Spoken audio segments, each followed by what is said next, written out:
Prime Minister Modi just completed a historic two-day state visit to Russia. During his informal meeting with President Vladimir Putin at his official residence in Moscow, Prime Minister Modi made a direct appeal to end the Ukraine war. That's into its third year now. Prime Minister Modi told him that no solution can be found on the battleground. It's a play on his earlier address to him where he said that now is not the time for war. But now the White House has said today that India's ties with Russia give it the ability to urge Russian President Putin to end the conflict in Ukraine. Can Prime Minister Modi bring peace and get the two countries to end the war? To discuss this, I have with me Ambassador Yogesh Gupta and my colleague Justin Thomas. Gentlemen, welcome to the News9 Plus show. Justin, you've just come back from the Russian embassy. Tell us what you heard there. I think Russia is completely jubilant because they believe this visit is so historic because it counters the NATO narrative that is being built out right now. That India is moving towards the Western camp? Exactly. So what they saying that India has the policy that they follow is ensuring that a country like us, which is being mistreated by the West, gets a proper treatment, and that allows them to be in the world stage and has a saying that their issue, their challenges that they face with the West has some merits about it. So they are saying that this visit is definitely has helped them.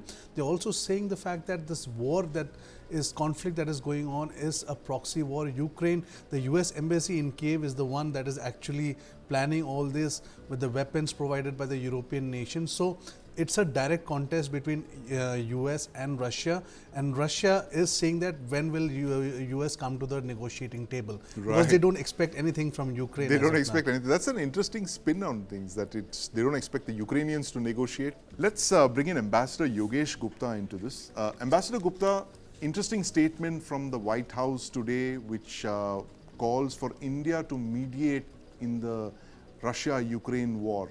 Do you think it was made in a lot of seriousness that they believe that India could actually negotiate an end or play a peace broker between Russia and Ukraine? Certainly some ground has been built up there. Prime Minister Modi was the first foreign leader who in Moscow could tell President Putin that, look, you are not able to find a solution to the problems with Ukraine through this war, and it has already caused a lot of devastation. And the only way things are going to work is through diplomatic negotiations. To say something of that sort to Putin on his face in Moscow is not easy. And he was the first foreign leader who could say this. So I think this is something that has been taken note of by the United States and others. Though, of course, Zelensky's reaction was a little wildish. Right. But leaving that aside, I think there is hardly any support left for this war, even in the United States. Yes. People are not very keen to provide any further assistance. Only President Biden is kind of personally attached to continue this war till he is the president. But otherwise, there is no support for this war among the American people. And President Trump, who is likely to win the next election, has made it very clear that he is not going to provide any support to Ukraine, and he would try to end the war very quickly. So that is where we are. I mean, Biden has collected all these NATO countries in Washington, but nobody is sure whether Biden is going to stay there in the contest, because already there is a certain amount of opposition building to continuation of Biden as a Democratic candidate. And also, if Trump comes, one is not sure to what extent NATO would be effective and how much support the US would be able to provide to Ukraine. So that is where we are. And in this background, I think it is logical that there are political negotiations that India, of course, can play a very important role, because we have extremely good relations with both Russia and the United States. Right. And the countries of Europe. Prime Minister's visit has been very delicately balanced. He spent 24 hours in Moscow, and then he's going to Austria, one of the Western countries, a neutral country, relatively speaking. So the whole thing has been very carefully balanced, and he told Putin very, very clearly that look, this war has to end. Yes. So all this has been sort of received well, I guess. Right, absolutely. Very important points there made by Ambassador Gupta. The fact that the West was watching that meeting very closely, and as Ambassador Gupta mentioned just now, Justin, the fact that there are few heads of state in the world today who could possibly sit across the table from President Putin and tell him, look, there's no solution on the battleground, and it's really sad when children die, which is what he said. There were more than 30 children died in that alleged Russian attack on Ukraine a few days Russia is back. denying that. Russia is completely It's denied a that, counter. It was a Ukrainian missile that was trying to intercept a Russian missile. Yes. And that's which fell on that hospital. Right, right. So the fog of war, that's another thing we should talk about another day. But the fact that the West is kind of looking at Prime Minister Modi to lead maybe peace talks or mediate between these two sides. Is there any credibility attached to that? But as you just said, Justin, the fact that Russia now believes it's in a proxy war with the United States and they have to actually negotiate with the US. But as Ambassador Gupta says, there's literally no one in power over there right now. You have a Biden White House, which as the days go by becomes increasingly clear that President Biden is not going to be able to get a second term. A Trump White House, how is that going to play out? I think Trump's relationship with NATO has been frosty at best. Right. There are a lot of challenges between them itself. So I think the pieces on the chessboard right now is going towards a negotiation because nobody wants a war. Exactly. Yes. What is very clear is that Russia is not going to give back the occupied territories that it has in its hand. So the idea is that Ukraine has the best possible front foot forwards to negotiate it, whatever, because I believe they value the sovereignty more than the territories that the territory. Than the territory. Very important point there. I'm going to ask Ambassador Dasgupta to bring you this point that Justin raised: sovereignty versus territory. Now, Russia has almost captured 18% of Ukrainian territory, and they've said on numerous occasions that they're not going to give that up. Especially not Crimea, which they captured a decade ago. What is the settlement going to look like that is going to be acceptable to both sides? NATO membership, of course, is one of them. The fact that that is a red line for Russia, Ukraine in NATO.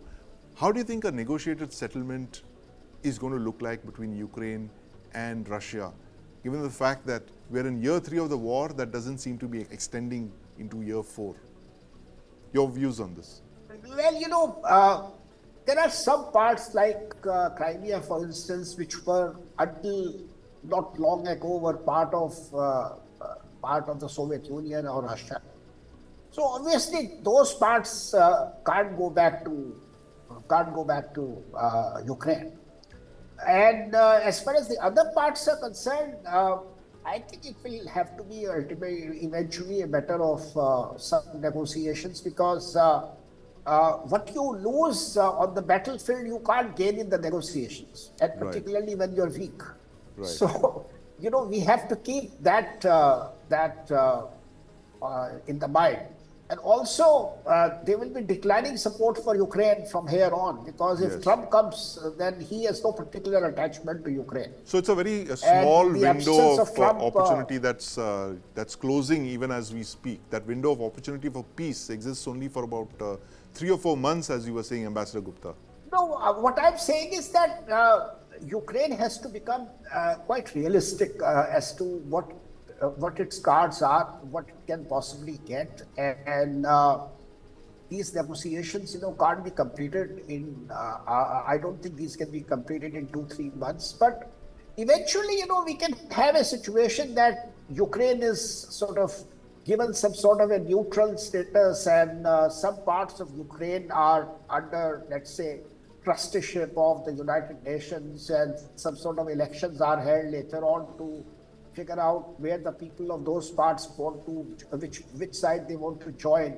But Russia will insist on a minimum that Ukraine is, it becomes a neutral territory and it's not aligned to the West or to the NATO.